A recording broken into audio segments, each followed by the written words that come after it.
Greg. Hey, Miami sports fans. Stop by Canesware today at 2655 South University Drive in Davie, Florida. And check out their awesome merchandise selection of your favorite South Florida sports teams. From the Miami Dolphins, Hurricanes, Heat, Marlins, Florida Panthers, and Inter Miami, they've got it all. Celebrate your favorite team and show off your fandom with their beautiful team starter jackets, killer-looking helmets, team jerseys, cool shirts, and more. And if you're out of town or out of state, no worries. Go to canesware.com and find everything they have on their site. Select what you want, and they will ship your gear to you. Anything over $99 is shipped for free. Don't wait. Stop at Canesware today.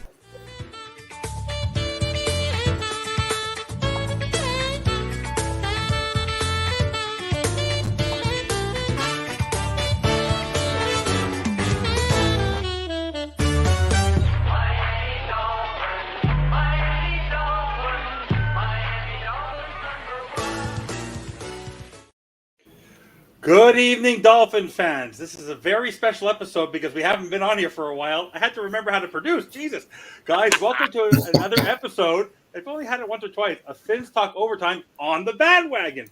I'm your host, Finstanza. With me tonight is Bret Lagasse, my mentor, and his mentor, Greg. Guys, how's everyone going? How's everyone doing? I'm good. You know, now that you say that out loud, I'm starting to think it's like that old whisper thing, the chain thing, the telephone thing. Yeah. By the time it gets around the room, it's something different. Yeah. So maybe that's the problem here. Greg tells me something, I misconstrue it through my thick brain, and it goes, yeah, yes. It goes out the other way. But guys, thank you for joining us. We're hoping we can do this on a regular basis because with Hank being on Fins Talk today, off season, it'll be fun to maybe find a way to do the Bandwagon show on Fins Talk Overtime just to merge it. Get different perspectives. It's been a while for me. I've had no time. I've been doing renovations in my house for the last 5 weeks, so I've had no time. Finishing dance season for the kids and hockey season, so it's been crazy. But there's a lot going on. So I thought, it'd be fun to talk about stuff today with two of my favorite people. So how's everything, Greg? Everyone doing well? Yeah, pretty good, pretty good. Can you all hear me all right? Yeah, we can hear you perfectly. Loud and clear. All right. Yeah. I tried out a new microphone and it didn't work for help, so I was like, I got to go back to the old one here. No, it doesn't hurt. I just bought this and it worked. I've had this for like a year and it's worked perfectly for me. I had that one and I broke it and I took it apart. I was like, I'll put it back together. I just throw it away and I never bought another one. I will eventually. I think that That's the why I'm Fins using Talk gamer headsets. I think with all this sponsorship from Canesware and the greatest show on surf, maybe the Fins Talk Sports Network can afford to purchase their people microphones. You never know. You never know. That'd be cool. Wouldn't that be awesome? That'd be Well, awesome. guys, there's no lack of information. There's no lack. I must say, they want post-draft, now especially post-June 1st, the Dolphins are in the news a lot, but we haven't really talked about it much. But where do you guys want to start? Do you guys want to talk QB talk? Do you want to start the most recent signing? Do you want to talk? We haven't even talked about the Jalen Waddle contract, all of us. Because I mentioned on our internal chat, I thought we'd go through the different level of categories, and then I have a fun little topic at the end. But where do you want to start? You guys can pick the category. You know what? If you don't mind, Greg, let's start with some positives because I don't want to start with anything negative, and I really don't think with this talk so far, I don't think we have much negative to talk about. No. Let's start out with Jalen Waddle. And Greg and I talked about this, and I told Greg my concerns were the good and bad about Greer is he doesn't knee-jerk react all the time, and sometimes he does, but he actually is a cheapskate, and that sometimes is beneficial to the team. So see Robert Hunt and Christian Wilkins. Look, I like both of those players, but they both got the bag, and to be honest with you, while I would love to keep Christian Wilkins, I'm not sure would have kept him at that position at that contract. It wouldn't have hurt my feelings, but definitely not Robert Hunt. I'm sorry I hate to say it, but you could find guys to play at his level. So, I think Greer does a good job there. And I was a little worried that Greer was slow playing to Jalen Waddle a little bit too much to the point where he was going to have to overpay. I will say I can understand if there's an argument that Waddle might have been a little bit overpaid being a technically wide receiver 2. I understand there's some people saying that. However, I think they got a decent deal on Waddle. I'm not a contract expert, but I actually am glad to see them re-signing a first-round pick because other than Austin Jackson, we haven't done it, and which is not a good sign of good drafts. But Waddle was one I still felt even though I did want Jamar Chase, I still think Waddle was a good pick. I still think he was a no-brainer in that draft. Like, you couldn't screw up. You were going to get a good player there, which is great. I love those drafts.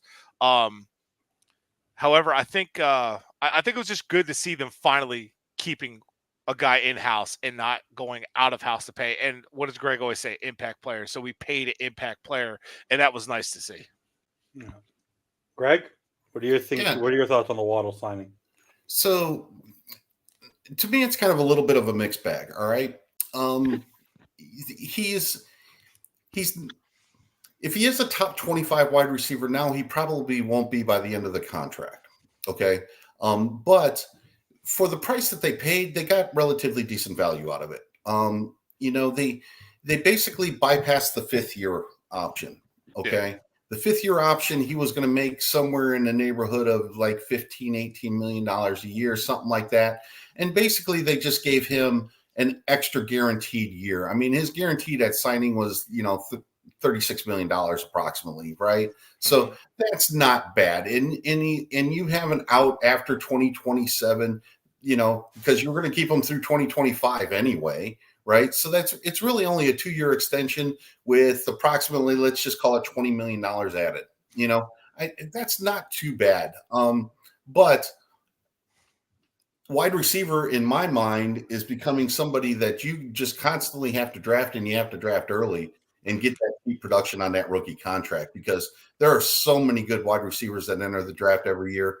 And it's one of those things that's just keep drafting them, and keep building on it. Keep it cheap, and let some other teams overpay for some wide receivers. Unless you get that truly top 5, top maybe 7 player, then you can break the bank for him. But for a 2025 guy, I don't know. But I do like the signing. It was relatively cheap, and it basically only added 2 more years to the contract, so it's not that bad. And I've had a saying before, and it's not always true in my opinion, but sometimes if you're going to overpay, at least overpay for guys on your team that you drafted, guys and what I mean by that is, Jaylen Waddle is going to show up and work. He's a class act kid. He's a hard worker. He's tough. He plays through injuries, and I don't think he gets enough credit for that. He's more physical than people give him credit for. When the ball's in his hands, when he has room to run. No, he's not like big physical, but he's a tough kid, and he plays through a lot, and that's something I really respect and love about Waddle. And he's one of those guys, keeps his head down and works, and you just love to see that. So if you're going to overpay a guy, you do want to overpay a guy who's productive and talented. But like Greg said, they pretty much just bypassed the 5th year, opened up some more space early, and then like the one thing the Miami Dolphins are really good at, since they started this rebuild process, is that they do a good job of maneuvering money. And they're kicking the can down the road, but they do a pretty good job of finding outs in contracts. Yeah. I mean, at some point you're gonna be in a tough situation like this year where they couldn't sign as many people as they wanted. Did they do a good job of replacing the people? We'll see. I think they did. But there's some pieces that they added that were pretty good overall. And June 1st, we added one that I like. We'll go for it. So for me overall, when it comes to Waddle, he is, I think, correct me if I'm wrong, I think he's the first wide receiver we've ever had to have the first 3 years in his career have 1,000 yards. Like, that's not an easy thing to do. And I think Bret, I think you I've had many conversations about the fact that the one thing I've had with a frustration with him is that in key moments he drops the ball, right? That's the one area where he's had key drops. But to be able to sign a guy who has been here since the beginning of the rebuild, really post Tua, and has been consistent, 1,000-yard receiver. Those are not easy people to find. And he wants to be in Miami. And the fact that they did this where it wasn't like the quarterback contract, which we'll talk about after, the fact that they shored him up to know that you have an A1 receiver that could be your one receiver if Tyreek's not there, that's an important thing to have. So for overall, I think it was the right signing, because if you look at it, by the time things are done, look at Jefferson's contract, look at what Chase is going to get. By the time he's done, people thought he's now a top 5 wide receiver paid. By the time all these wide receivers this year, next year, he'll be in the top 15. By the time all these people get signed, whether it's Tank Dell, Nico Collins, you have Jamar Chase, you have all these guys. the fact that Amon St. Brown is making more money than him, and the fact that all those people are making who are A1 receivers, like the fact you're able to get him there is okay. So the other where I want to digress for you guys, and I want to have a conversation with you guys about it. When they had the opportunity to have cap space, they went to restructure Jalen Ramsey's contract. They went to restructuring Teron Armstead. What do you think? And then you get that. Do you think that the reason why they did not restructure Tyreek has more to do with his off-field antics than it has to do with on the field? Why do you think that they have? Because he's looking for an extension. So why? And because after this year he has no more guaranteed money.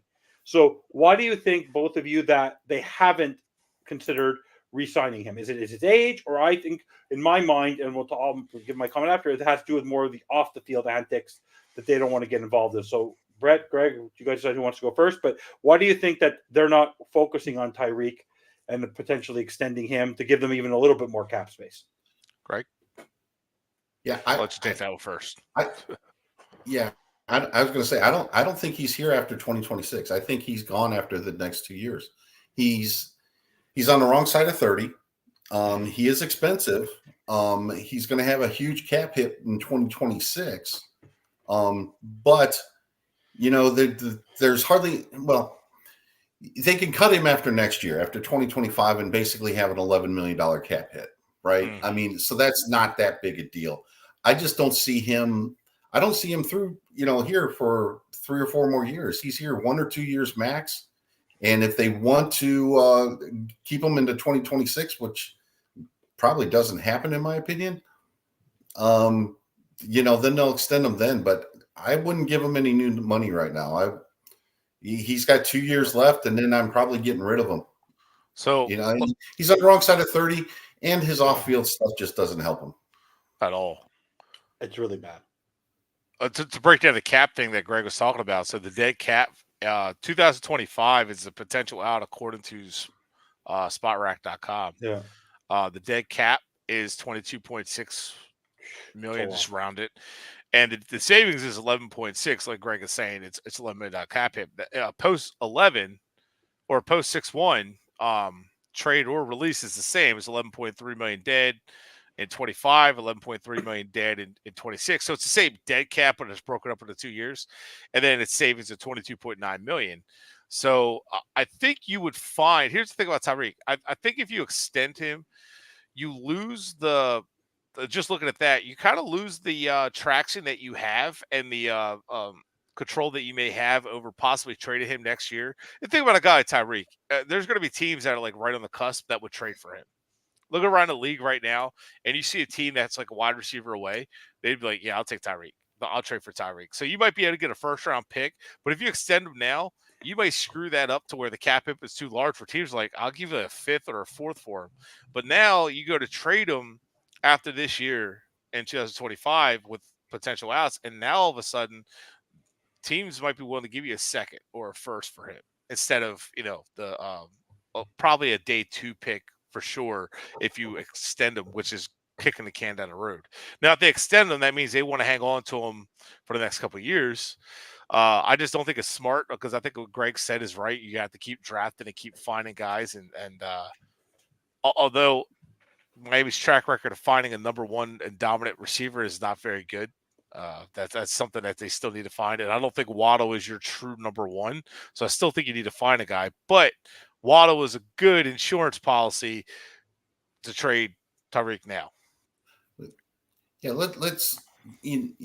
Waddle is a top end number 2. He's not a true number 1 wide receiver.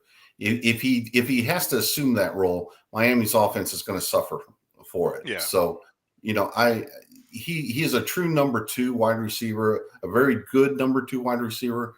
He can't do a number 1 type role. He just can't. He's not. He did do it in year 1. He was. I know we were building, but he was able to have 100 and some odd catches in year 1. He was more of a slot receiver then, because that's the way they were playing. It was a more conservative offense, but still. But he had number 1. Look at him. Sorry, look at him with like Brian Hartline in 2012. And I don't mean that in any disrespect. Hartline put up some fantastic numbers considering Hartline's like was a fringe number 2 receiver, but Waddle was more of that role, like a number 2 receiver playing number 1, putting up good numbers, like a decent receiver, but he's not going to take over games at all. But he will make plays. We know Waddle's a playmaker, but I think Waddle's best when he's not having to be the number 1 guy. I don't think he's ever the number 1 guy, but that's not a knock on him because he's a guy that like defense, like, oh, we'll take your number 1 away. We still got that speed to deal with Waddle. That's still a pain in the ass. You know what I mean? Like it's still like, yeah, even if you don't have a fast number 1, you have a physical number 1 who's just good. It's just constantly a problem. But Waddle is still where defense coordinator is like, well, we can't put all of our focus there because you still got to deal with Waddle's speed. So that's what I mean. If Tyreek, just as I quote, if Tyreek, who says he wants to finish his career as a Dolphin, I think he knows that his off-field antics have caused a little bit of a headache this year, and he comes to you and he's willing to take Waddle level money, or even, and I'm not expecting to be a number 1, because he wants to win in Miami. Would you pay him that? If he wanted to extend, you give him something similar. If you gave him a similar contract to Tyreek, extend him for another 3 years at a similar cap hit, and make him equivalent to Waddle, would you sign him at that money? His cap hit is 34 and 25, and his cap hit is 56. Not if you restructure it, because you can sort of kick the can, right? Right, but what I'm saying is, and it's not guaranteed that because he may sit out next year if you don't guarantee him the money. But that's a lot of money to move around. Yeah. So, I don't know. Okay, we're just curious. That's tough. Yeah, I don't know if he's going to go for another. I mean, he's basically going to account for, almost $70 million over the last 2 years of his contract. Yeah. You extend it to $100 million. Are you going to give it? Is it two more years, and then all of a sudden he goes from $35 million a year to 25? I don't know. And then he's 33 when at the end of that. Right now, he's 33 when his contract's up, and he's a free agent. So you have to consider that's a lot of money to move around. That's like $80 million right now to move around. Yeah, so it's a lot. I mean, you're not going to look at it like, oh, well, he's just not going to get that $80 million unless he takes a cut. So, and the other thing is if the Dolphins do take a step back on this year or next year or something like that, he's probably not going to be. You probably don't want him around anyway. You're probably in a kind of a mini rebuild at that. Yeah, point. We're not re-stepping back. The way you're going to be in like a retool. And in Miami, now keep something in mind here. Chris Greer and Mike McDaniel both said they're retooling this year. They're in a retool. So keep the way they're signing people. No, I know. But the retooling, which means they went through a transition, so that means they're probably covering their butts for this year. In case I think the retool is the fact that they didn't sign these guys, right? Well, right, but that could mean that Tyreek could be. They're looking ahead. And Tyreek could be gone. Now, I haven't looked at the 2025 free agent list to see what receivers would be on there or who could possibly be a trade candidate based on contract situations. So it's really hard to say, but we'll see what happens there. So speaking of wide receiver room, obviously there's been mini camps and all that. So I don't think we had a chance to even talk about this since we last time had a show. But the addition of OBJ. The fact that the Washington kids are looking good in mini camp, and those are 2 6-round guys. Really excited about Washington. Really excited about Malik. So, what are your thoughts right now on the wide receiver room? If OBJ has a great year, or a decent year, and does what he did last year, or reverts back to what he did in LA, and then tell me what your overall perception of the wide receiver room is right now compared to previous years, compared to last year, and What do you see as a positive coming out of that room right now with the signing of OBJ as a wide receiver 3, considering the fact that last year we had to keep on throwing Waddle and Tyreek on the field? I was at one of the games where Tyreek was fully dehydrated and they rushed him back on the field because they didn't have anybody else. So what are your thoughts on the current wide receiver room with the recent signing of OBJ and then the draft picks doing well at minicamp? No, I like the room. I really do. I like the different aspects of the room. They still have speed. They've added a little bit of physicality to the room. Yeah. What you said. One of the things, something last time we were on Fins, Evan, that I really started thinking about if we could reduce the snaps on Waddle and Hill. During the year, with some quality backups going in there as well on, third and fourth wide receivers and things like that, to try to preserve them and keep their health for late in the year. That's a good thing. And So maybe it is lightening the load a little bit on Hill, lightening the load a little bit on Waddle, and reducing their snaps, maybe getting them closer to, 500 snaps instead of this, 650 plus or something like that. And if these guys can help with that, that's fine. I don't expect a whole lot of production out of anybody outside of Hill and Waddle. NFL offenses just aren't structured that way. That third and fourth wide receiver just don't see enough targets typically to make a huge statistical difference. But if they're in there, if they spell the guys, if they keep them healthy, that's going to be a bonus. So I'm excited to see what's going to happen. I want to see the rookies play. I really do. I'm hoping that OBJ doesn't take a lot of snaps away from the rookies, just like I'm hoping that Mostert doesn't take a lot of snaps away from, Wright and Achane at running back. Let the kids play. We know what we had last year with the guys that we had. They're not going to get significantly better. The rookies can make us significantly better. The young guys can make us significantly better. Let them play. Okay, great. Bret, what are your thoughts? So there's a lot of times where, for some reason, the Dolphins have a history of not letting the rookies play, and it's frustrating because it seems like they have they love drafting projects, and it drives me nuts. But with that said, we've have had guys play, rookies play, and play very well. And secondary has been one of the positions that I feel like has done well. But I also think like we've sneakily done well with later round receivers that have done, like, just come in and done like something. Whether it's like anything immense, like look at Isaiah Ford. Yeah, no, is he elite? Absolutely not. But with Isaiah Ford, he came in, was a depth guy, special teams guy, hung on the roster, just kind of like did what you wanted, the veteran presence. And I feel like the one thing that they did this year is they doubled down the old Parcells policy. Like sometimes if you see something that is a need, or something that can improve the team, don't be afraid to go twice in that position and get it in free agency. And what they do, they went and got Odell Beckham. Right. They went and got Malik Washington, Taj Washington. And the thing I like about these receivers is Malik Washington that people are not talking about. Yes, he is not big. He's quick, but he is not the same as Waddle and Tyreek, which is good. He offers something different. He's explosive laterally. He makes guys miss. And the one thing that he does better than both Tyreek and Waddle do is he catches with his hands. Same thing with Odell. Again, the frustrated part with Waddle is less about Waddle, is the ball has to be perfectly thrown to Waddle.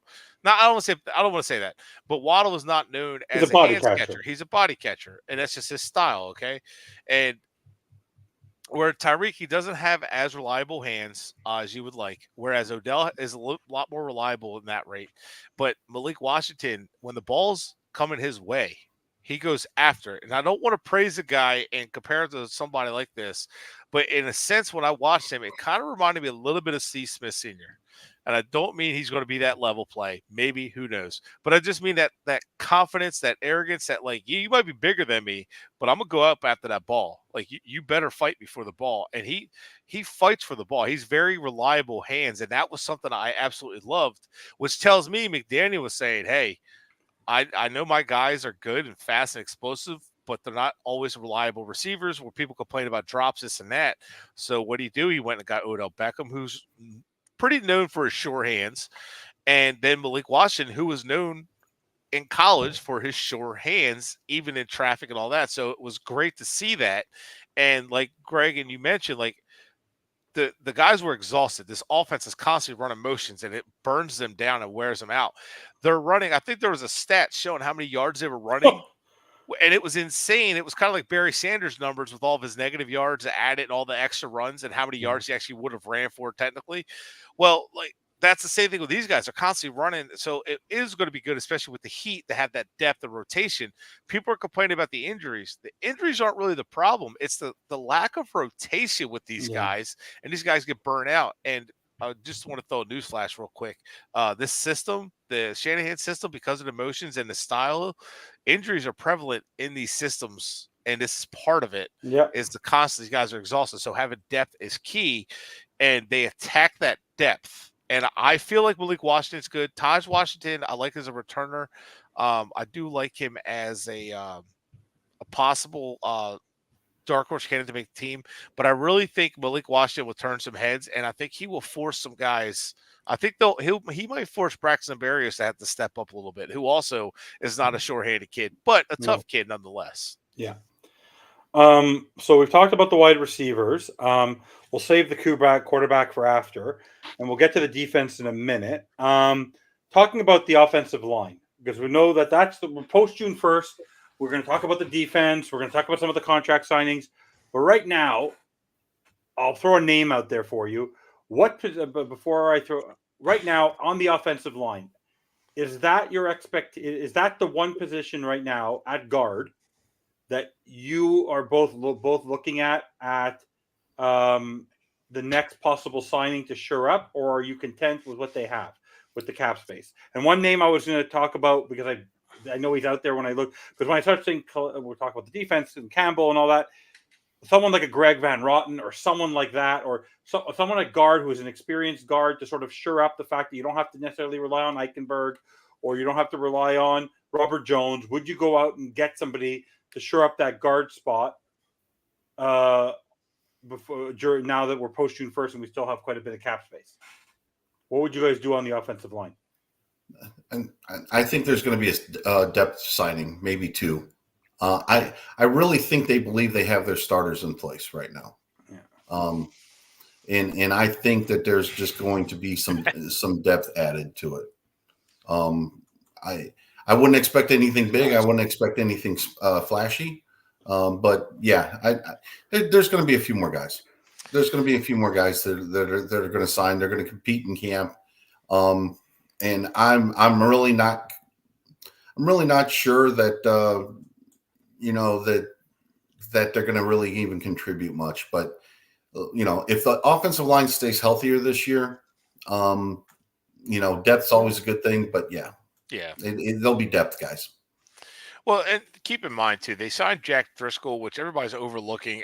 Not a perfect player whatsoever, but a guy who has played multiple positions for the Eagles. Has played admirable in spots. He's going to be like a backup for all five. I think he's played like four.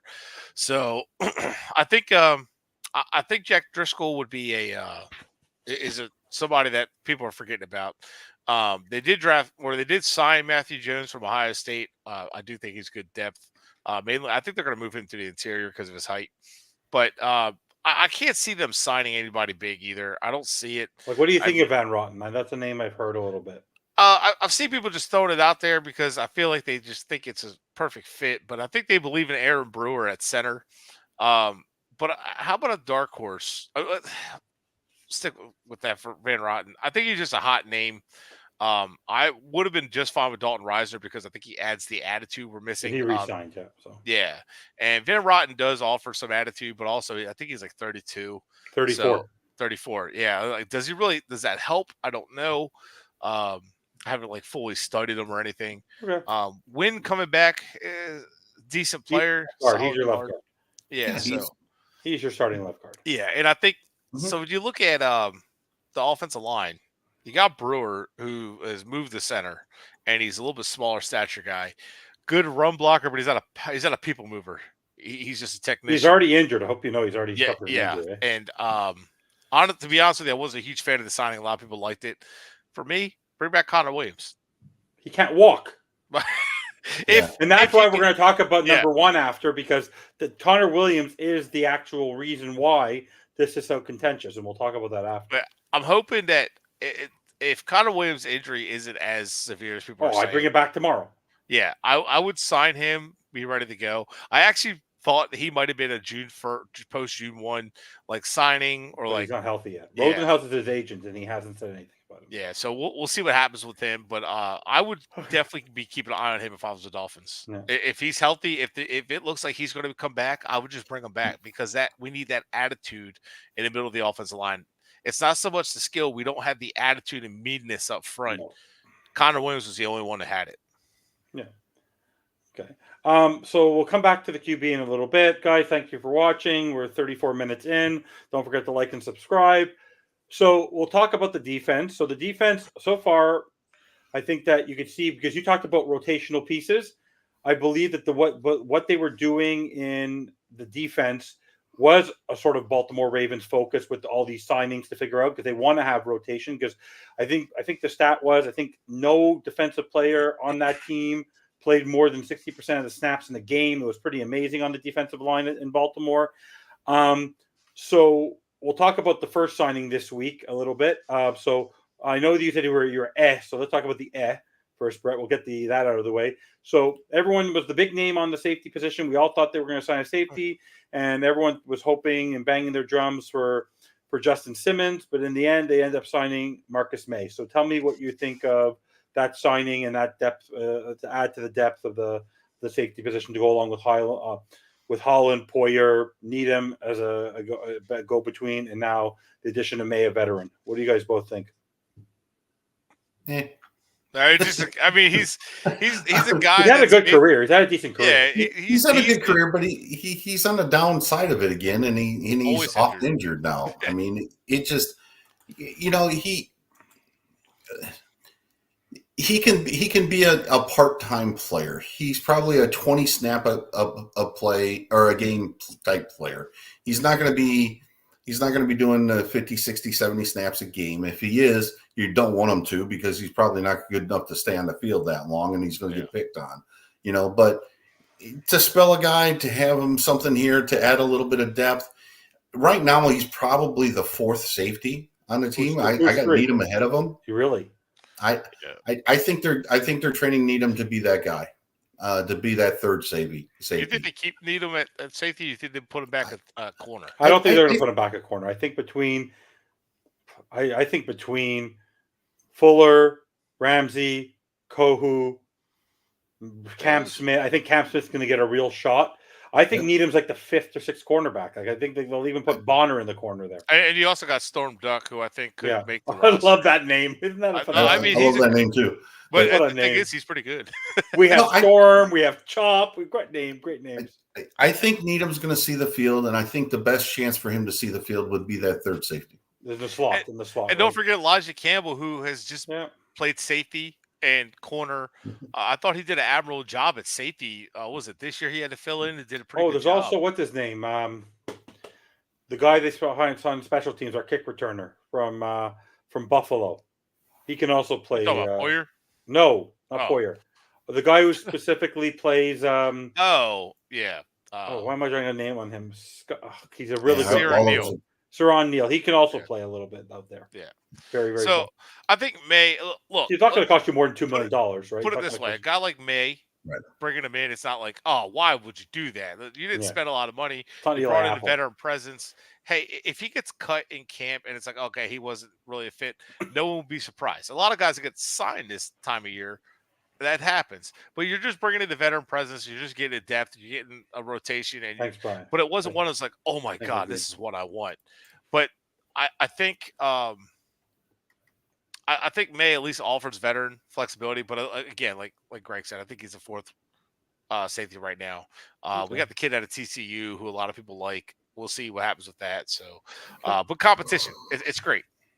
I'm fine with it. Poyer and Holland, I think, would be your starting safeties. And Poyer normally has been healthy, but the last 2 years, I think last 2 years or just last year? I have to look. But he did battle injuries more recently. Yeah. However, he's pretty. He wants to be in Miami. That's the thing. He's motivated. He's been healthy overall through his career. I think it was just like last year he missed time. Yeah. But the whole defense are missed time. But he's very smart and very good at communicating. And the one thing I hated about our secondary last year, the guys were yelling at each other afterwards, which I don't know whose fault it was but Holland was getting like ripped on by Ramsey, and a lot of people assumed Ramsey knew more. I like the veteran leadership there, right? I like the veteran leadership in the and also the fact that your two other safeties out there, like outside of Holland, like you can actually go find other players if not worked out, because May's probably not going to get more than $2 million. Needham is not making hardly that. Poyer's making that. Like your safety core, you can go move things around a little bit, and it won't cost you a lot of money because you don't have a lot of actual cap space invested in your safety room. And also, they're probably seeing what, honestly, they want that veteran presence because if Holland suffered through injury last year, but also if he doesn't have the greatest year, they may not re-sign him because he, in theory, after Waddle, because Phillips they picked up his 5th-year option also. They're not going to decide on him till the end of the year because of the fact that we have to see how he recovers from his injury. So Holland is actually on the defense, the next big name they have to sign. So there's a lot of pressure on him this year. So moving to the other area of the defense. So yesterday, a name that I actually wanted to sort of take pressure off Tier Tart and all that group and have someone for Sealer. The fact, and also the fact that Greg brought it up, and I'm happy he did, about the fact that you want to have rotation, you don't want to put pressure, you don't have to rush people back in Phillips and Chubb, even though Campbell's going to play with his hands on the ground. The fact that at 38 years old, last year he had 6.5 sacks. The guy was still a very good player. When you guys saw that signing, which I'm very happy about, very happy about that, to have someone, a veteran there, because I was not going to feel comfortable going in there. And I think that's also a guy who's played with Weaver in Baltimore. He understands the scheme. So what do you guys think about the signing of Calais Campbell? Because I don't think it'll be a lot of money either. And what do you think he'll do for this defense? Greg, I'll let you take that one. I like him a lot. He's still a guy that's got a lot in the tank, in my opinion, even at his age. And he plays the position well. I mean, he really does. And if you put him and Sealer on the field at the same time, you have an interior 3 problem on your offensive line, is the way I look at it. You can only double team one of those 2 guys, and I'll take my chances with Sealer or Campbell in a one-on-one situation, especially if I got to get after the passer. So I really like the signing. It's not a long-term deal. He's 38 or whatever, or 36? 38. He's going to be 37. 37. Yeah. So, but he's still got stuff in the tank, and again, if you limit his snaps to 40, 50% of the snaps and you use them in the right situations, he's going to help your football team. Right. And what is something we talked about last year? I think Greg, I know you and I talked about this with the defense. Is the one thing that the defense was. Phillips, I think, is a good player. Chubb, I think, is a fantastic player. Phillips is right there to taking that step. Right, he's right there. A lot of people want to call him elite. I don't think he's elite yet, but I think he's you want to know why they think he's elite? Because he's a phenomenal athlete. The way he's structured, the way he's built, the way he takes care of himself. So people think, oh, the guy takes very good care of himself. He looks like a superstar athlete. He looks the part. Doesn't mean he is the part yet. And he has a high motor. He wants to work hard. He wants to be a Dolphin, and you love that. Here's the thing: there was no depth behind those guys. So Van Ginkel, we loved. I think he did a fantastic job. I actually wish we would have kept him. I would have gave him Ogball's money. But when those guys came off the field, we lost a lot, right? Yeah. And so it's nice in the defensive interior. We had nobody outside of Sealer that really pressured the quarterback consistently. And we lost Wilkins, but Wilkins wasn't consistently pressuring the quarterback. However, I think he benefited from Sealer more. That's true. But now Wilkins, give him credit because there's some plays that he made in key moments against Buffalo. He basically handed the ball back to the Dolphins offense to win the game. And that was just hey, that's what a guy on a contract year, that's what I want to see to pay you at that position. And but we don't have a lot of guys that threat. And Raekwon Davis, as much as I like that pick, I hate to say it, I was definitely wrong about that pick. I thought he would have offered more as a 5-tech and nose tackle. And while he was a solid run defender, you definitely can get that from a guy like Brandon Pilley. Deshaun Hand, Jonathan Harris, those guys already offered that. Benito Jones, those guys are all. I think Deshaun Hand could be could be playing next to them over a Tier Tart or now. Right, and the reason I mentioned Hand and Harris and Jones is because those guys will probably be battling out for 2 spots or 1 spot for the run stuff for nose tackle. And Brandon Pilley, I thought he flashed last year, still some build up, but Calais Campbell offers that veteran ability, offers that guy who still gets in the backfield, also still causes issues, wins at the point of attack. Like Greg said, you can't double him and Sealer. That's going to be a problem. Yeah. Greg, I know you want to talk. I know. The big question right now is who are the 3rd and 4th tackles going to be? They have what, 4 or 5 to choose from. Neville Gallimore, Deshaun Han, Jonathan Harris. Gallimore was a major liability in Dallas. Jones, and they have Benito and Chair Target.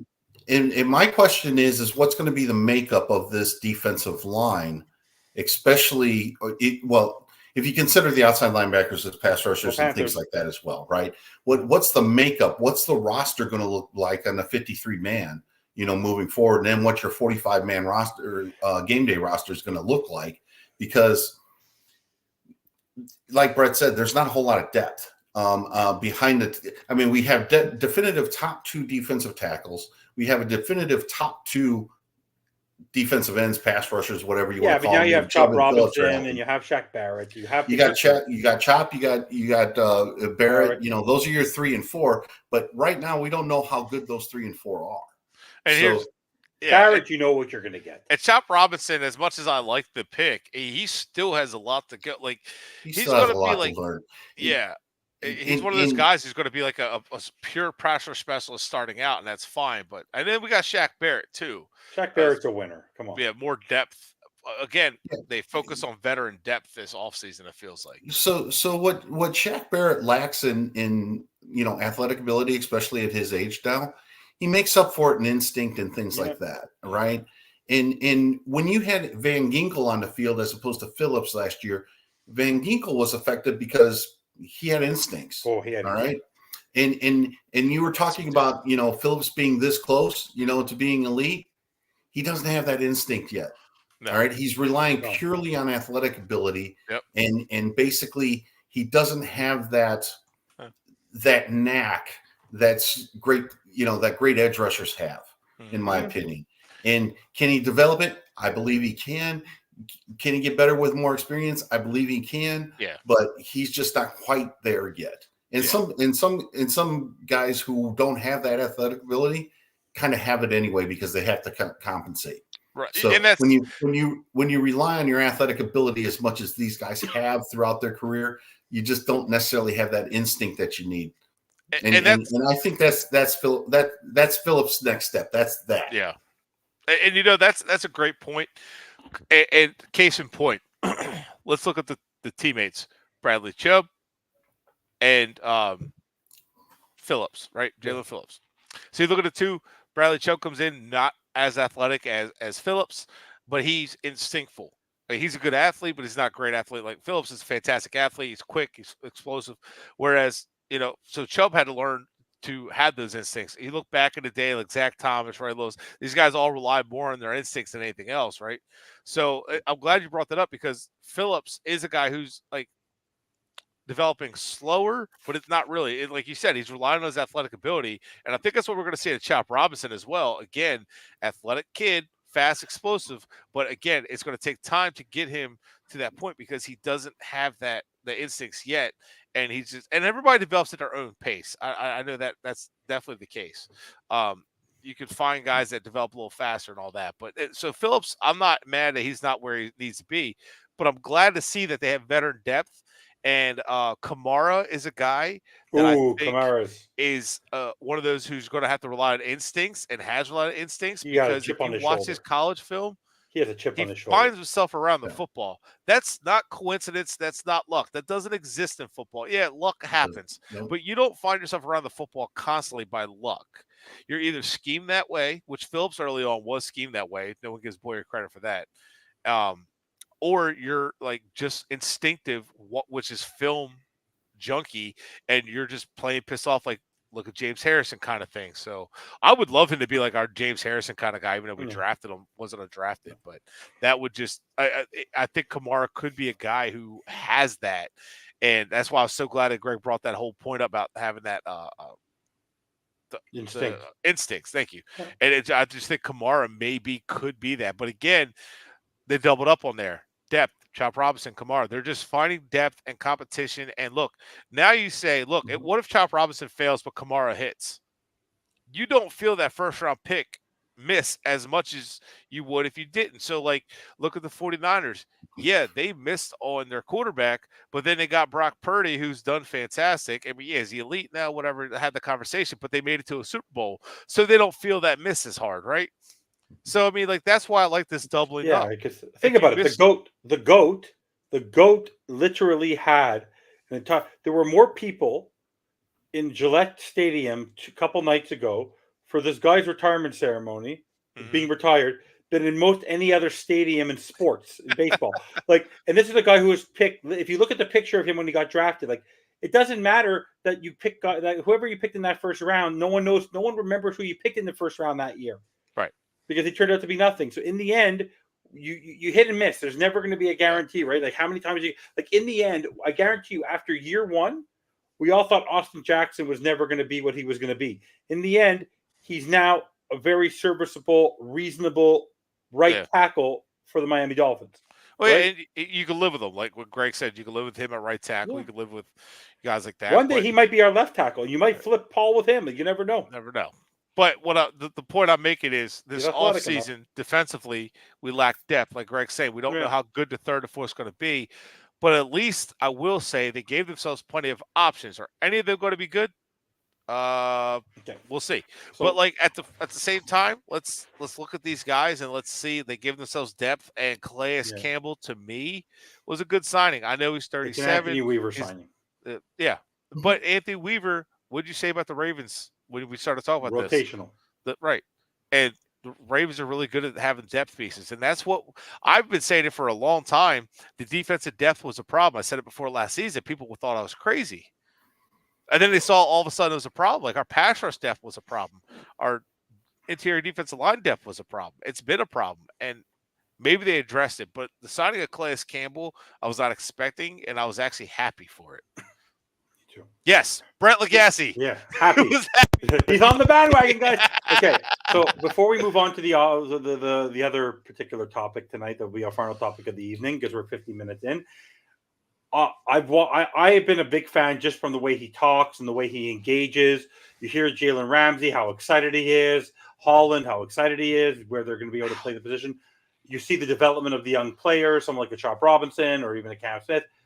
Do you believe that we have a better, not a better defensive coordinator because Fangio has been, but for this type of built defense, with the veterans, with the fact that they want to rotate, the fact that you want to have development, do you think that Anthony Weaver is a better option as a new up-and-coming defensive guy who's going to be on the sideline talking to his players than what we had last year? Like, could you? We ended up being finished a top 10 defense. Do you think that Anthony Weaver with this team and this core can be a top 10 defense coming from the Ravens and with the people that they have right now, replacing with Kendall Fuller, with Jordan Brooks, with the new players on the defensive line? Do you think they have the ability with Anthony Weaver's guidance to be a better defense than they were last year? Greg, it's coaching. I'm gonna qualify this a little bit. Okay. All right. Do I think they can be a better defense? Yes. Do I think they can be a worse statistically defense? I also think that. I think there are more. I think there are more tough games against better offenses this year, just on the schedule, than what it looked like last year. So I kind of like the overall talent on the defense. I'm still questioning a few things here and there, but I also think that there's a potential they could give up a few more points a game and basically look statistically worse, even though I'm not sure that they will be. Let's put it that way. Okay. Bret? So I think the Greg has a good point there. I think they've done a good job of filling the losses with good players. Having Ramsey, losing X obviously softens the blow. Having Ramsey again, like I said, Poyer adds to the secondary. Imagine we had X now. Can you believe? Did you read that story? He makes Tyreek Hill look like a poster child, like an angel. Oh my god! I have my whole theory on dogs and not root for Boy Scouts and all that, but but we all talked about the fact that we should have traded Davian Howard 2 years ago. It's insane, but anyway, when you look at the defense overall, the talent is good, and let's be honest. Last year, the defense was more than good enough. Everybody blamed the defense. They were at fault in the Tennessee game. Come on, Fangio fell asleep in that game. Yeah. Twice that happens. Yeah, twice you allow them to come down the field. What frustrates me more is that the defense sometimes will lull themselves to sleep. The defense gave the Dolphins that game too early on. Remember that they scored a touchdown for the Dolphins or for the offense in that game too. So we always forget that. And the offense had the ball twice and still couldn't score, so that was frustrating. But you look at the defense done well. Now they get a bad rap because of the Ravens game, but the Ravens game, once the offense sputtered, the defense was in a bad position, and the offenses are for the defense. But to me, the defense is more than talented enough, or is talented enough to succeed, but it's going to depend on the offense. But as far as the coaching goes, I don't know. Maybe the former players have done a good job under the Shanahan system. The new day and age of coaching seems to be a little different. But Fangio is not a bad defensive coordinator. The problem with Fangio that people had was he just expects guys to do their jobs. And people are like, well, he's not scheming enough. Well, Phillips and Chubb aren't getting home on their own. They're not doing their job. He can't scheme the secondary and the front seven. It's more convoluted than people think. So sometimes you just have to do your job. And it goes back to what Greg says with the offense, just line up and play. Yeah. Sometimes you have to line up and play. But Fangio does have is stubborn of not doing that, even when he doesn't have the positions to do that. But it seems like Weaver is creative enough to adapt, but we'll see. I still don't think the coordinator and defense is going to be a problem talent-wise. I think there's might be some issues that can get exposed. It's honestly going to depend on the strength of the team, which is going to be the offense. The defense almost carried them last year to the injuries. The depth is better. The depth hopefully is better. That's what it's really going to come down to for the defense. But overall, team success is really going to come down to the offense. And can they win against good offenses? Because I mark my words, when these good offenses that we're going to face put up points and Miami can't get into a shootout or struggle, you're going to see people blaming the defense when in reality, it's our offense that can't hack it against the elite offenses if that happens. So that's going to be the reality we face. But people blame the defense too much in an offensive league, in a league that puts all the rules against the defense for the high scoring. So yeah, I agree. That's how I know it's a long way around it, but that's what basically. I understand. Yeah. In the end, last year it wasn't the defense that cost us our season; it was the offense. Yeah. The offense sputtered. But before we move to the offense, it's a good segue. I don't know if you guys saw the side note. Did you happen to see that the Dolphins got dissed on the Kansas City Chiefs ring? Do you realize they typoed a $40,000 ring? What? They came out with the Kansas City Chiefs, like Jostens came out with their ring last night. Mm-hmm. It's a gorgeous ring. It's $40,000 with God knows how many diamonds. When you open up the inside, it shows all the teams that they beat and what seeding they were. They put the Miami Dolphins. What seeding, Bret, were they last year? What seeding were the Dolphins? Whatever, 6, weren't they? It says number 7 on every single solitary ring. Every ring says 7. Wouldn't you want them to be the higher seed? They actually put them as the lowest seed. I go, nope, that was Pittsburgh. Oops. No, they beat the 6th seed, not the 7th seed. Yeah, they screwed up. Anyway, the good segue, ironically, the tougher teams we're going to play. In week 1, we're going to be playing our fellow team from Florida, just up north, the Jacksonville Jaguars. And the Jacksonville Jaguars made news last night and who was the first team that they talked about? The Miami Dolphins, by giving a guy who's 20-30, who's played a year less than Tua, who has worse stats overall than Tua, but has the athletic ability, and gave the guy $200 million guaranteed, 5 years, $275. But when you saw that number, Greg, but forget about Tua for a minute. We're going to get to Tua. When you saw that number for Trevor Lawrence, what was the first thing that came to your mind? First thing was, damn. All right. I was like, that's a lot. All right. Then looking at it a little bit differently, I guess, because I tend to do that. Right. Basically, it's a 5-year extension after his 5 years are up. Right. Yeah. So his $200 million total guaranteed is actually only about $150 million when it's all said and done, because he was going to play on his 4th year, and then his 5th year, contract as well was going to be about $50 million, right? Mm-hmm. So maybe $40 million. So it doesn't look as bad thinking about it like that. Now that the structure of the contracts come out, it's actually only like a 3-year extension when it's all said and done. So they're going to have him, through 2028. But after that, basically they can get rid of him. And that's not too bad because he was going to be here through 2026 anyway, right? Yeah. 2025. So, it's a 3-year 2026 extension will in be a a free way. agent. So it's not too bad. It's not too bad. But as it relates to Tua, yeah, Tua's going to get a clean $200 million, guaranteed. Basically, in India, they're going to replace his 5th year potentially. So maybe it's 170 million or 175 million more. But yeah, he's going to get quite a bit more. And the problem is, in my opinion, he's going to be extended for another 4 years after this year at bare minimum, if not another 5 years. So that could be 10 years with Tua, in a way. And I don't know if I like that.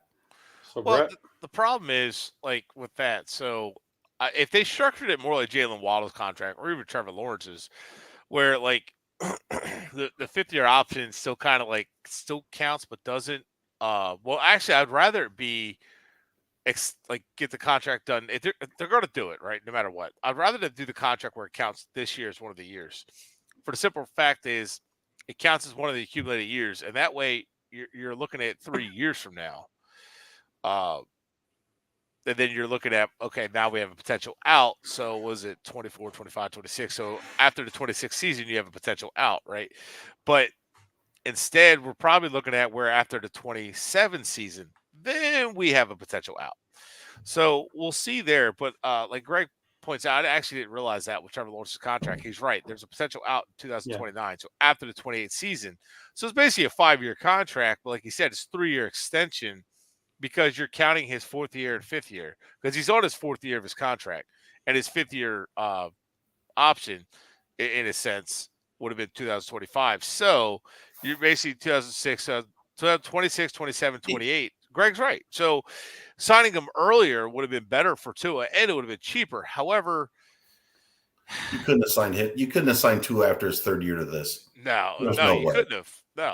But also, why do you think they're doing? Because I don't believe. I think if you measure Trevor Lawrence coming out of college to now, last year they blew it worse than the Dolphins.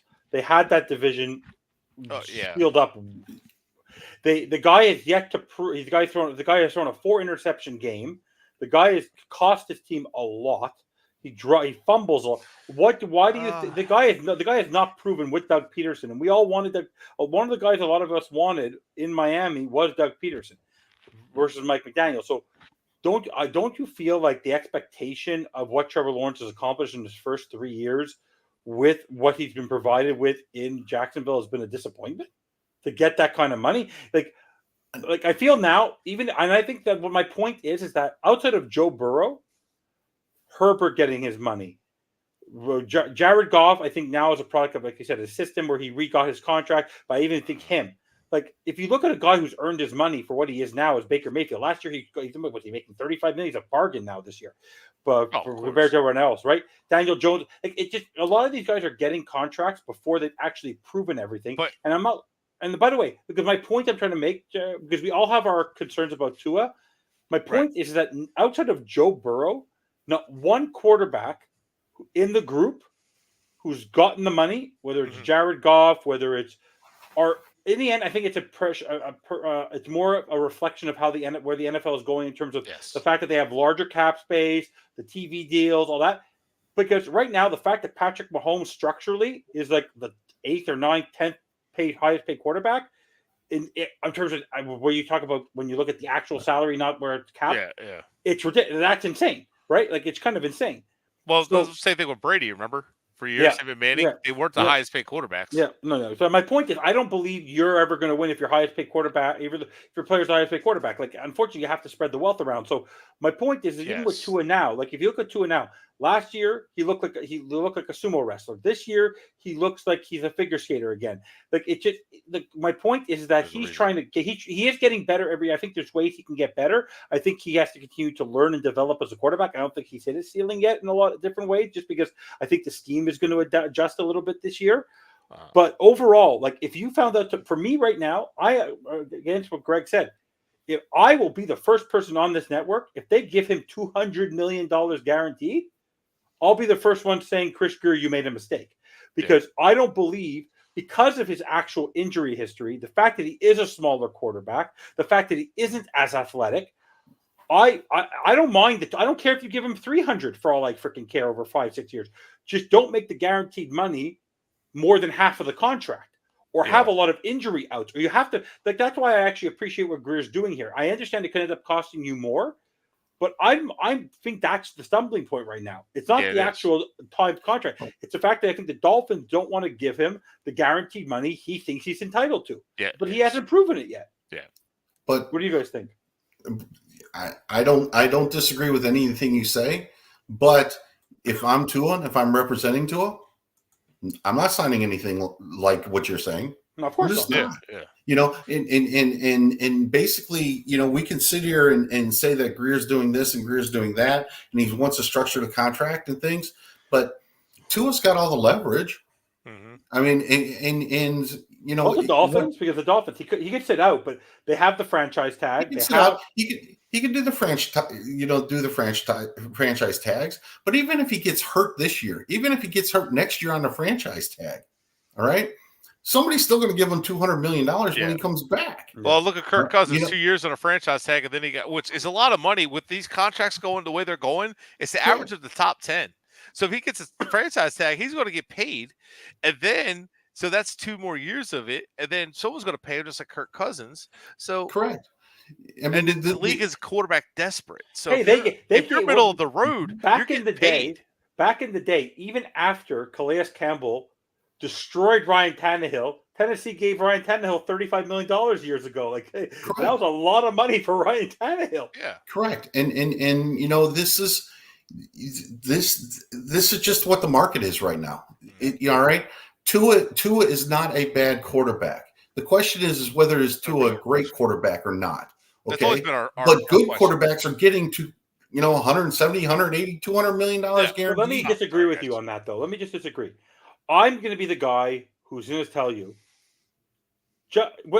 I think all quarterbacks are going to get paid very similarly, but in the end, right now in this league, there's Patrick Mahomes, even Lamar Jackson. Lamar Jackson got $52 million. He's won 2 MVPs. The guy still, after with the talent he had on his team last year, couldn't get like literally he had it in his hand. He had home field advantage, and Patrick Mahomes went there and took his lunch. My point is that these guys are going to get these contracts, but like I don't think Justin Herbert has earned his money yet. I think his team's going to be worse this year. I think no. I think he's a good quarterback, but I'm saying he this year might develop into with Jim Harbaugh. But my point is that none of these quarterbacks, if you think about it from the grand scheme, are make or break it guys who have proven that they're winners. Brock Purdy has done more in 2 years than Justin Herbert. Like my point is that overall, if Tua gets the money, it's because that's where the market is in that moment. Because even if he gets that money, you know this, Bret. If Tua gets this money at the end of next season, after year 2, you know who's going to be the highest paid quarterback in this NFL if he has a good year? C.J. Stroud. C.J. Stroud's going to be at $60-something million next year. Mm-hmm. Yeah, absolutely. Right. And everybody's betting on the come. They're betting on the talent. I mean, at this point, and I honestly think the reason Tua's not signed yet is because he's not 6'4", he's not 235 pounds, and he doesn't have a rocket for an arm. All right, you're extending players early based on their physical abilities and their physical talent, not necessarily what they've done in the league so far, because the position is that hard to find. And you're right about that, because record-wise, of all the quarterbacks that got signed, like outside of Joe Burrow and Josh Allen, if you look at the Herbert, Tua's, if you look at his actual stats, like he has probably the best stats of all the quarterbacks who have, and he hasn't been signed yet. Well, I don't know about stats. I mean, no, I'm saying record. Like the team is record. The record in terms of passing yards, in terms of all that. Like, Well, let me give you a different take on this real quick. Yeah, go ahead. So, Greg just said he fears that like Tua's going to get a 4-year extension, basically a 4-year after this year kind of thing, right? So this year's going to be 1 year, so basically 5 years from this point forward, right? So when did Justin Herbert sign? Before last year. When did Trevor Lawrence sign? Before his 5th year. Yeah. Right. So these guys are signing for their 5th year. So what they're doing is, if you think about this in this perspective, they're getting them before the market gets up. Right. So they get these guys now, and then you're not going to play on your 5th year option fully guaranteed now. Right now, it's not going to be fully guaranteed. You're going to have so we're going to have you year 4, but we're going to have you year 5, 6, and 7. And now by year 7, Tannehill, the magic number, like 7 and 8, we're going to know what you are and who you are. By that point, we can move on, right? So, but Tua now, we're in year 5. And my frustrating part is, you said he lost all that weight, right?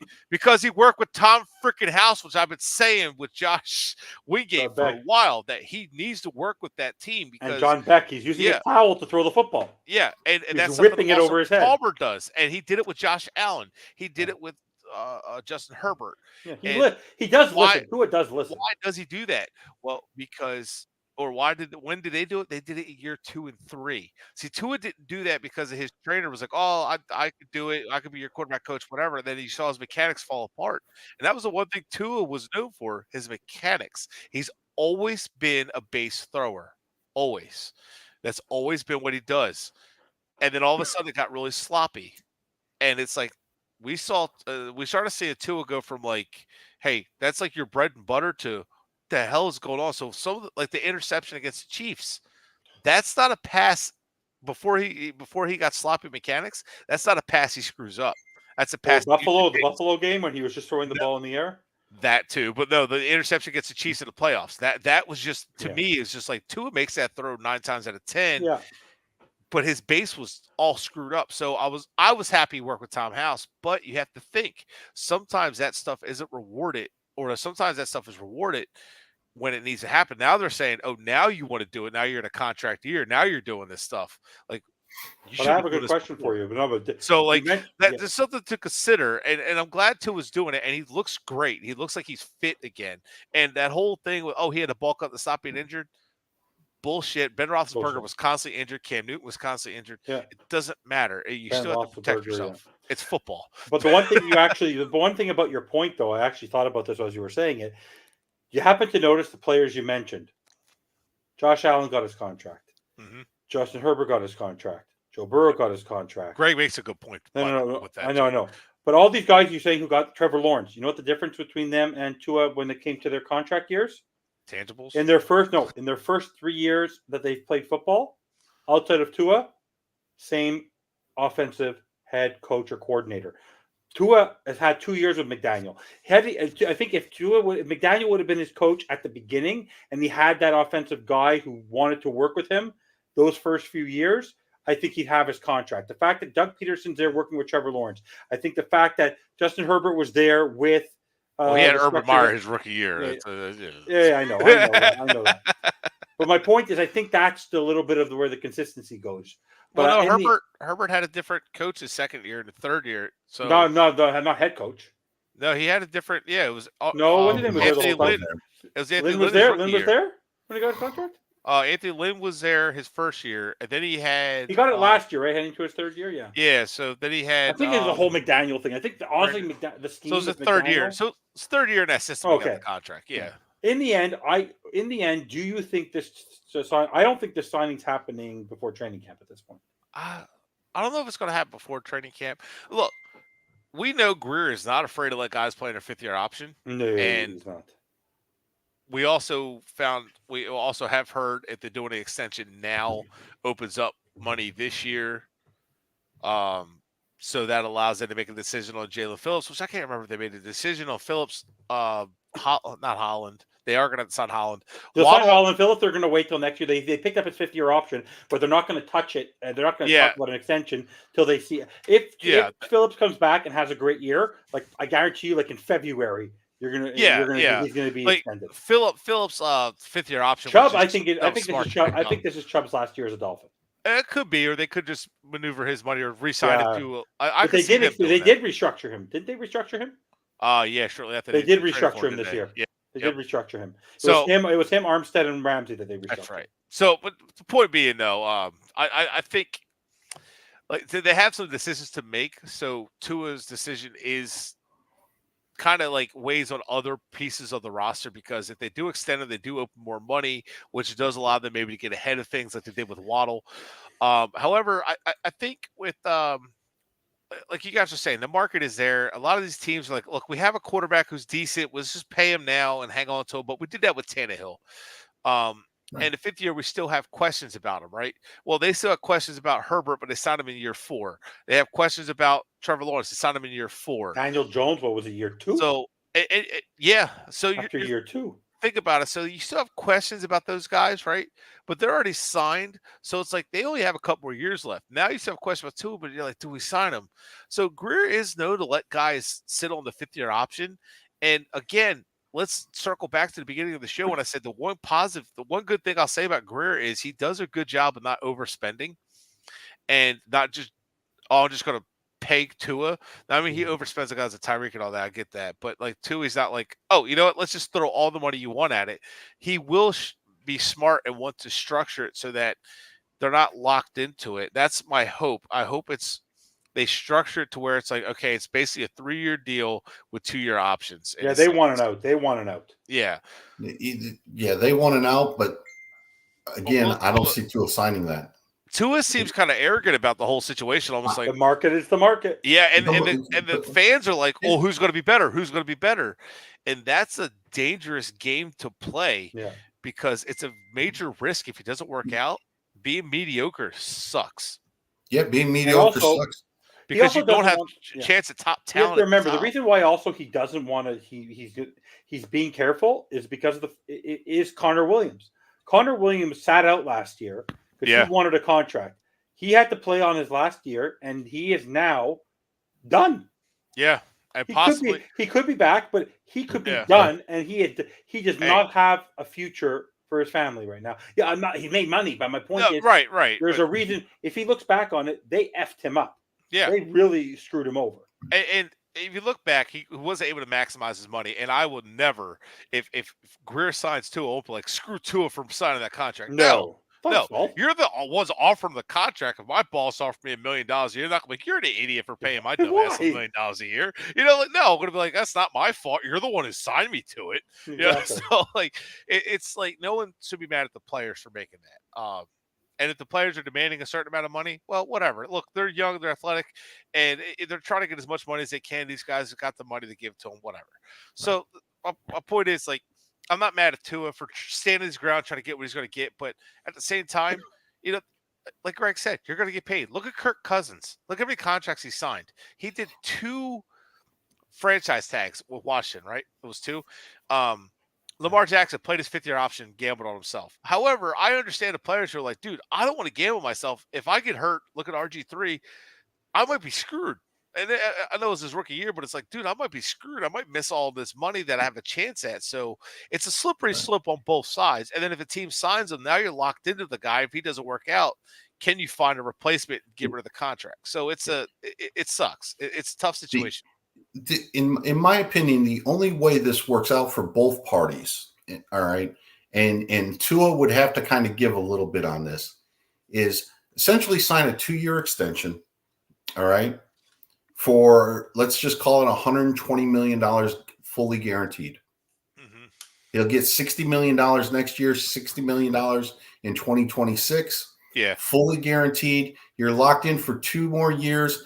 Tua gets 150 some odd million, or 145 million guaranteed over the next 3 years, and basically at that point he's another free agent and he can sign another $200 million contract. In essence, you're basically doing but I don't know. I don't know if you do that. But so the other thing is too, it's like me putting my house on the market for half of what it's worth, and the people in the neighborhood like, screw you. You just dropped the value of our market. Like people in the whole area, right? So yeah, there is a reason agents are like that. Like, hold on, we can't, because if you sign that, you're going to take the market from here to here. And yeah, there's a window because not everybody's worth that same amount, but that window is only so big, right? So to me, it's like, it is a slippery slope. However, that keeps the per capita or the per year up, right? So now that the per year is there, and it's like, but it would be smart in a sense and do like a 3-year deal, but the first 2 years 100% guaranteed. Now you're telling Tua, okay, you have the 2 years 100% guaranteed, that's $60 million a year, and then that 3rd year could be whatever, or that we have room to sign you, or we can keep you on that third year. And if you're, but at that point, does he sign it? And that's what I mean. I mean, this language is key on that one. Language is key, but it's when guys are when his contemporaries are getting 150, 180, 200 million dollars fully guaranteed at the sign of a contract, to ask him to take 120 or 150, and I know guys like Matt I don't know. Sorry, Gray, I didn't mean to cut you off there. But I know guys like Matt Schwab have led the league in passing and Jared Goff, and we can use that. But at the same time, Tua can still say, I led the league in passing. And guess what? Matt Schwab got paid. Jared Goff got paid. Kirk Cousins got paid. Matt Flynn got paid. Yeah. So never he never started. Right. So Matt Flynn got paid. Right. I mean, so he's going to get his money. I expect it to be by the Dolphins, and I do too. If they get, I'm. But what do you think it is? What do you think it is about him? See, what do you think? What? Because if you look at what, like, for example, the reason I'm bringing that up is that he missed one day of non-mandatory camp, and people were talking about where the heck did Tua go. Look at Aaron Rodgers. He's missing all this camp for God knows what, and he's AWOL, and no one gives a shit. Now, my point is, what do you think it is, honestly? Because no matter what, either if whatever he signed, it's going to be very partisan. Well, yeah. Right? It's going to be one side saying amazing, another side it's disgusting. What do you think it is about this guy? Why is he so what's that term up about? He's so he just I don't know. He's polarizing. It was that superhero syndrome, right? Yeah. He came in and he won the game for Alabama in the second half, played the hero ball, and then the next year he was a starter, put up phenomenal numbers, and everybody drooled and talked about two of this, two of that, and it was like two of this, two of that, two of this, two of that, and then when it got to the big games against UGA, he got hurt, had to be removed, and then Jalen Hurts had to carry them back to win, and instead of Jalen Hurts getting his flowers, say, hey, look, he just did what Tua did, and then Hurts taking a step back, made a class act. Tua taking a starting job and him never bitching. And then Tua, they ran over Oklahoma. They went to Clemson and struggled, but Tua's been a little hot and cold at certain times. But when you force a player down people's throats the way they did Tua, look at Tim Tebow. Not talent-wise, that's not what I mean. I just mean media frenzy-wise. People hated Tim Tebow, and Tim Tebow didn't do anything wrong. Michael Sam, people hated him. We're not going to get into that whole thing. Well, people hated him as much as the media pushed him. But the kid didn't do anything. But there's people who loved him. So it's say the kind of with Tua, where people just love him, love the kid. He's a great kid. We know that. But people also hate him for some reason. I don't hate the kid. I just want to clear that up. I think he's a good quarterback. It's just we don't know if he's elite, and that's all I'm saying. All I've been saying. What it will take him this year for Greg? What will you think? What will it take for Tua to make him in your mind an elite quarterback this year? Is it winning, or is it because the winning he's done, not playoff game, but he's won game? What is it about him that people are going to finally, as a fan base, accept him as an elite quarterback? What is it? Taking over a game? What is it? So I go back to the Bengals Super Bowl run, okay? There were a lot of questions about Joe Burrow and things like that, basically up until that Super Bowl run, all right? But Joe Burrow, 3 weeks out, Cincinnati 3 weeks out, weren't guaranteed to be in the playoffs. And Joe Burrow, the next 2 weeks, essentially threw for 1,000 yards, 8 touchdowns, and no interceptions, right? He basically put the team on his back to get them to the playoffs. He didn't have to play week 17 in a 16-week schedule because he won the division in those 2 weeks, right? And then he carried, you can say about stats and everything else. He carried the team basically to the Super Bowl. He went into Kansas City. He beat Patrick Mahomes and basically went to the Super Bowl, right? Mm-hmm. I want to see that, all right? I can make an argument that Jalen Hurts did the same thing on their Super Bowl run, okay? He was a force at the end of the year and in the playoffs to get them there, okay? Jordan Love last year in December was one of the best quarterbacks in the league, all right, to get the Green Bay Packers into the playoffs, and then they went on the road and won a football game in the playoffs, all right? I just haven't seen that with Tua yet. I haven't seen it in late season when it matters. Put the team on your back and carry it. We talk about how the defense let the Dolphins down against Tennessee, right? Tua was awful that game. Awful. Okay, he was awful that game. All right, it was a December game. They needed to win. It was at home. You need to win those games. After that first touchdown was scored with 3 minutes left, he should have taken that team back down the field. All right. And the clock. Yeah, I agree. They were 3-0.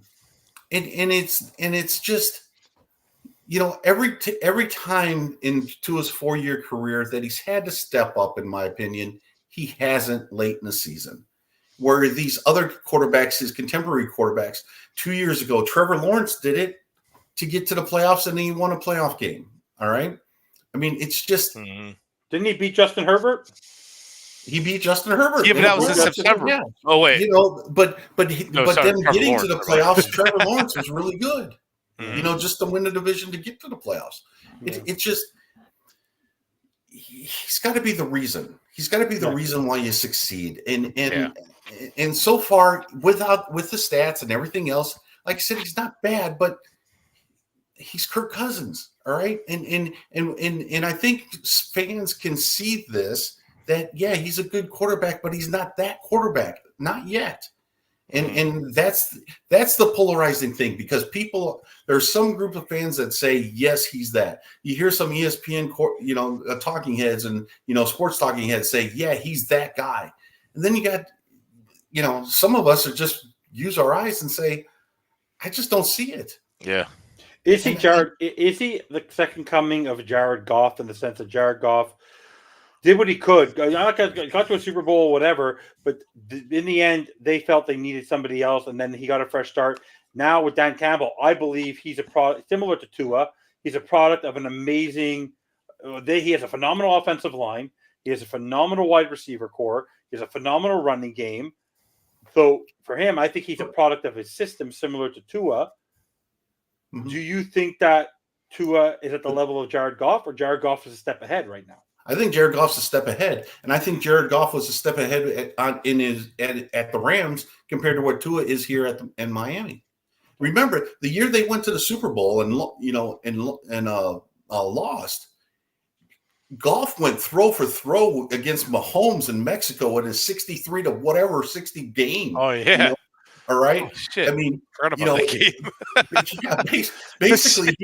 basically he stood there and went throw for throw with Mahomes, and we all knew that Mahomes was good. Right. Yeah. So in that run and that, getting to the Super Bowl, that got Goff his contract. Goff signed he signed an extension before his 4th and 5th year with the Rams. That was a big contract back then. It was a big contract back then. But then, McVay basically said, yeah, he's probably not that guy. We need somebody a little bit better. And then they made the trade. I still don't know if Goff is that overall guy, but Goff was better with the Rams than what Tua has been with Miami, in my opinion. Okay. So on the Jared Goff situation is always interesting, right? Because obviously we're going to easily compare it to the Shanahan tree, right? It's hard to ignore it. If you look at the Rams situation with Goff, they paid him after McVay got there. They paid him, and what was it, year 4 or 5? They paid him. Doesn't matter. Then they moved on from getting Stafford. They didn't win the Super Bowl. They had a lot of success with Goff, regardless. And yeah, I agree with Greg that Goff is ahead of him. We look at San Fran, Jimmy Garoppolo, similar situation. Again, Shanahan situation. They were ready to move on for him. They traded up for Trey Lance. They ended up with Brock Purdy. It's not so much that did they do it right, did they get rid of the get the right guy, whatever. It doesn't really matter. They were willing to move on. That was the key. So I don't know that we're in that situation, just because I think it's more of a Goff situation. We're willing to pay the guy. They paid Jimmy Garoppolo in a sense, even though was a trade, they didn't draft him. But I think we could be in a situation like that where it's like they might know that, hey, what Tua ceiling is. They might have an idea, and they might say, hey, Tua might not be the guy. We might need to move on. But who would be that Matt Stafford? See, we might not have that option. So McVay and Stafford were close friends because they played high school football in the same state. And I think McVay was like the number 1 quarterback in the state, and Stafford was number 2 or something like that. And obviously it went on, and they knew each other from way back in the high school days. And so it worked out for them. And Greg has pointed out to me multiple times when Stafford got there, they stopped with some of the gimmick stuff and went straight up and played. So you asked what it takes for Tua to be elite. That's part of it. Stop with the needing the emotions and needing this and that. Learn how to break it down. Learn how to adapt and come up with the third option. Doesn't that fall on McDaniel a lot? Yes and no. So McDaniel adjusted this system. So McDaniel built this system around Tua's strengths, and what Tua succeeded with in college was speed, not tight ends, and he was throwing to running backs, throwing to receivers. Greg has thrown it out there multiple times that the March system throws to wide receivers, it throws running backs, not tight ends. What they do in college, same thing. McDaniel's a very intelligent guy. He saw that. He looked at it, and he's a guy that isn't too proud where it's like, my system is the best system. This is what we're going to run. No, he looked at it and said, okay, this is what system I know, but this is what Tua's good at. Let's adapt the system to that. And that's what intelligent coaches do. All good coaches do that. So that's what he did. And that in order for Tua to take the next level is to learn how to read the defenses to that next level. And I do think with Beck and House, they do that. Mentally, we don't know where he's at yet. Physically, we see him. He looks great. He looks fantastic. The best he's looked since his rookie year, or better than his rookie year, because of the hip injury. He can only get so fit, right? So this is the best I think he's looked at his career. Mentally, where is he at? And that's what's going to take. And then, like Greg said, in December against Buffalo, beat him. We went on a 4-game losing skid against the 49ers. Not that he knew this going in, but teams lost. And Miami, if they beat the 49ers, had the number 1 seed in 2022. And it didn't happen. He didn't know that, and they still kind of just folded, right? And the Brock Purdy era was born against the Chargers, Green Bay, Buffalo. It just, while he wasn't terrible against Buffalo in 2022, it just wasn't good enough. It wasn't enough. Right. Just like Clemson at LSU in college for him, he wasn't terrible, but it just wasn't enough, right? So it just takes. He wasn't the reason. Right. It just be the reason that they win. Like that's Dallas why Mac Jones is now the backup in Jacksonville, because he wasn't the reason. Right. Yeah. And Dallas game, I think he did quite a few good things to help them win the game at the end. He was not good all game, but at the end he did enough to help them win, and it led to them having a game-winning drive. And that was, sometimes that's all you need. A lot of guys are going to look like, well, you need to have 4 touchdowns, this and that. Yeah, I would love to see him go against Baltimore, just light their defense up for 4 touchdowns, 300 yards. You want to see that because Brady would do that against good defenses, right? That's sometimes you want to see him do that. But sometimes it might be an ugly game. It might be 50 completions. It might be 2 touchdowns. But you know what? That final drive came in. He might have thrown 2 picks and 1 touchdown. But on that final drive, he was money, led him in field goal range for the game-winning field goal. Sometimes that's all you want to, all you need to see. And that's how many times did Brady and Manning, all those guys do that? Like, that's what I want to see from Tua. But does that essentially mean, though, that none of us are going to be satisfied, even if you sign him? Are we basically saying that no matter what he does in the first 3 months of the season, they're irrelevant until we see him in December? To define him as elite. So let's say in the first 2 weeks, let's just say both games are at home on a short week, and after 2 weeks, the guy has 7 touchdowns, no interceptions, throwing for 300-plus yards in both games. He looks phenomenal. He's beaten Jacksonville. He's beaten Buffalo at home. Like, is that change your mind? Or we wait? What are we like? At what part of the season, before we end the show, because it's been an hour and a half, and I'm sure you guys. No, I'm saying for you, I can keep going. No, you're all right. Where do you think? At what point throughout the season, before will you be convinced that Tua has taken a step before December? Can you see it? Are there games? Is there a point in the season? Because we've had these great seasons where we're 8-3, and we have the playoffs all set and done, and then we blow it in 2 consecutive seasons. What will it take for you to say to this quarterback, I now believe you have the potential to go into December, because none of us believed it for the last 2 years, and win? What would it take for both of you? What do you need to see? Well, before December time frame? Before December, is there something he can show you that you have more confidence in heading into December? Yeah, or you have to, or it's the first 3 months. Just Dolphins do the best you can. We're going to reserve our opinion for Tua till December. That's where I'm at. I mean, basically, the season starts. The season starts on Thanksgiving against Green Bay in Green Bay. All right. Yeah. From that point forward, show me something. Show me 20 TDs and 3 interceptions. Show me, something that just says, yeah, I'm the difference maker when it counts in adverse conditions on the road against good teams. Yeah. All right. I don't need to see him be the September and October MVP anymore. Yeah. All right. I've seen that too. I'm okay with that too. He's in the conversation. Yeah. He's in the all right. He's always in the conversation. I don't need to see that. No. Now, all right. Yeah. I agree with that. You don't need. You're right. You don't need to see it. We see it every year. But okay. So the first part of the season, you got the Jaguars home for the Bills, at Seattle, home for Tennessee, at New England, right? And then it's a bye week. So, look, you go in now. If he goes week 2 and just beats the snot out of Buffalo, he puts up amazing yards and stats. It's like, holy crap! In prime time where they suck, right? But then you're saying, okay, he's taking another step. Like he's on his way. But now instead of saying it's like last year, I said, hey, he's doing good. He's doing well.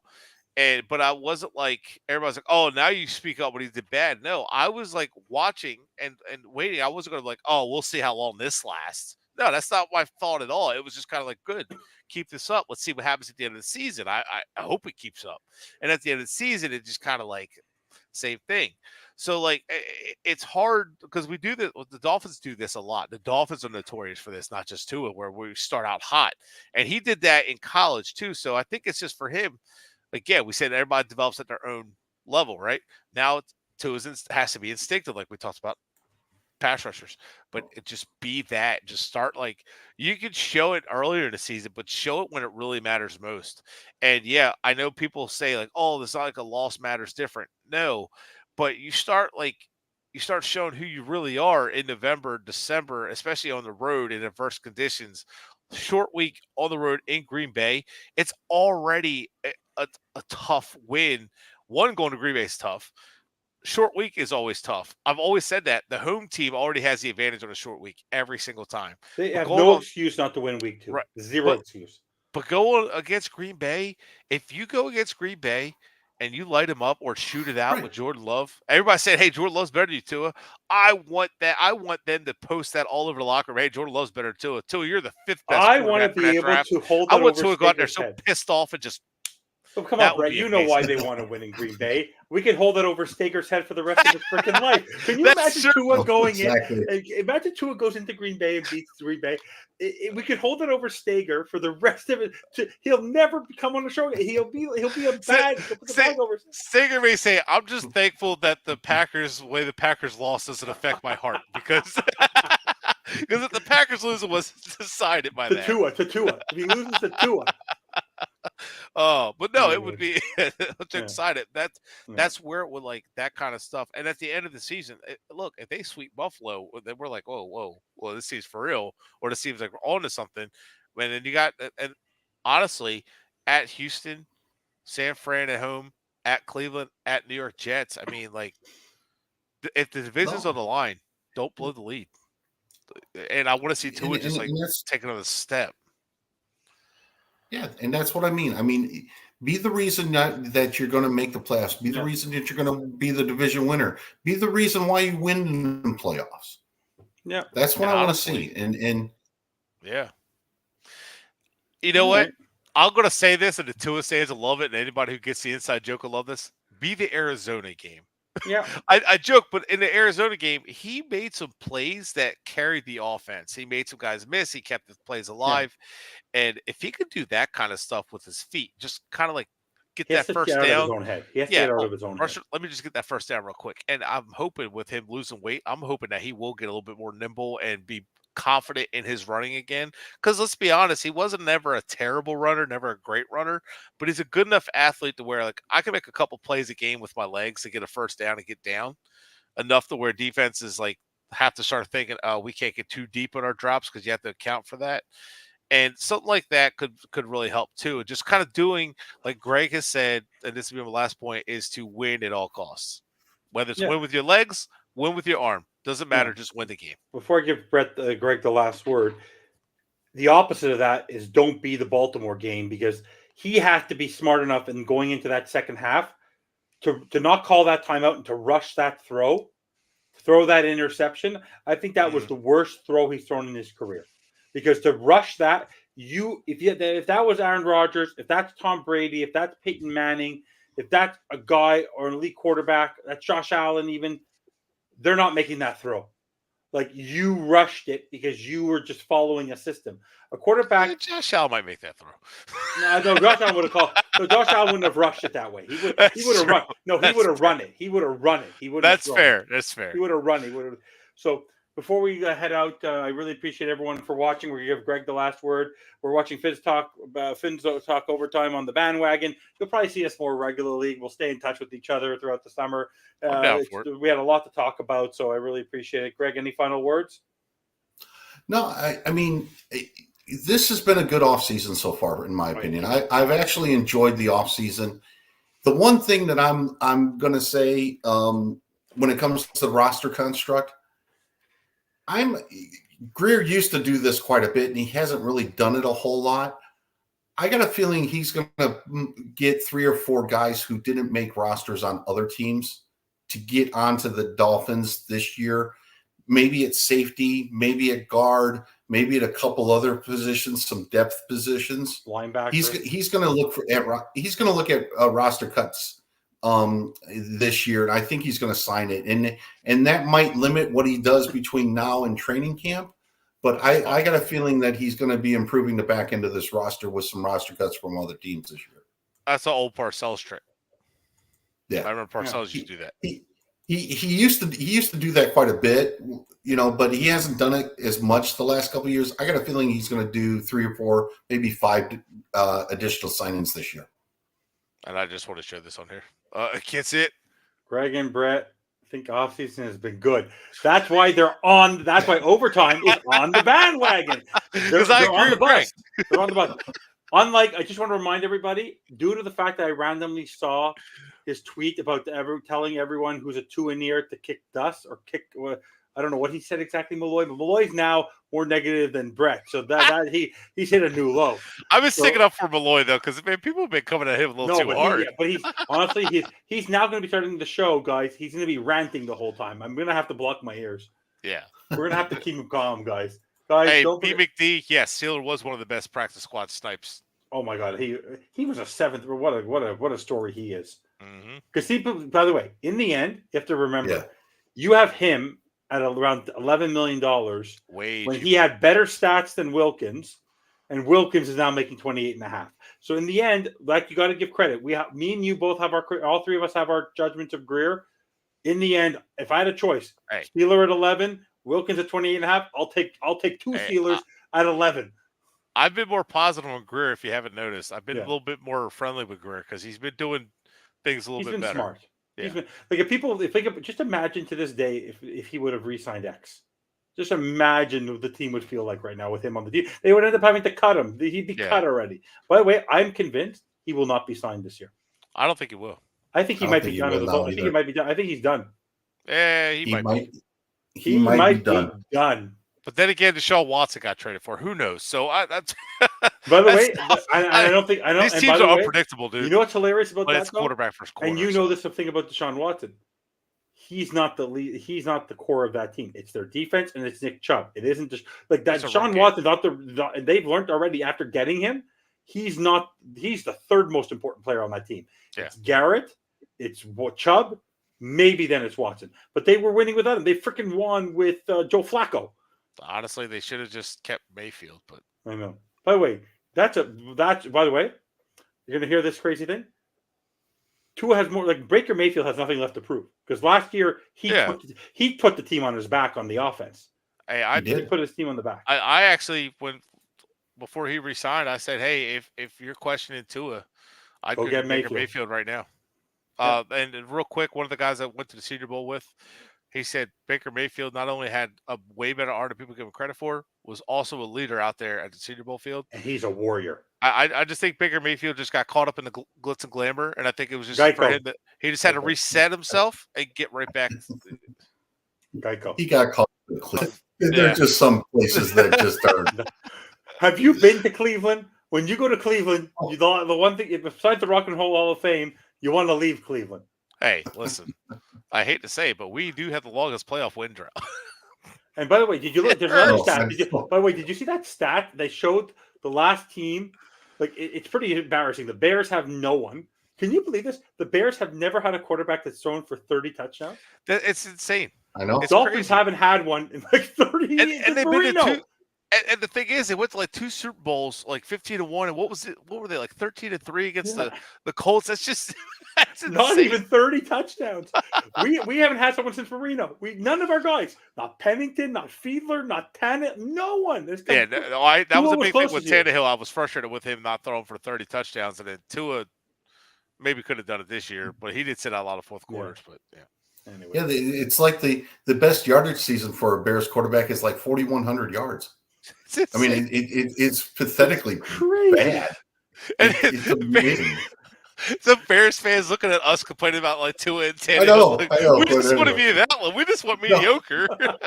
So I basically just spent the last two weeks in Chicago for work, right? And they're talking on there, and yeah, they brought up some things. You know, if the new quarterback, you know, basically throws for like 28 touchdowns and 4,000 yards, it'll be the best season that any quarterback has ever had there. And it's just like, wait a minute, what? It's ridiculous.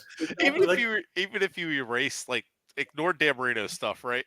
You're still talking like, well, Tannehill did that. Tua did that. We had 2 quarterbacks since 2012 do that. Yeah, it's pretty amazing. It's amazing that the Bears have done what they've done. And they did it with defense. It's just pretty amazing how mediocre their offense is. And this year they're expected to have one. There's so much pressure on them this year that if they don't win their division, it's a ruined season. Yeah, with the picks that they have. Yeah, but they got some skill on offense now, man. That's true. But you know what? They didn't revamp it. Yeah, you know what the difference is though. I know about a team that had a really high octane offense. What have we done the last 2 years? Honestly, we fizzled. You know what happened?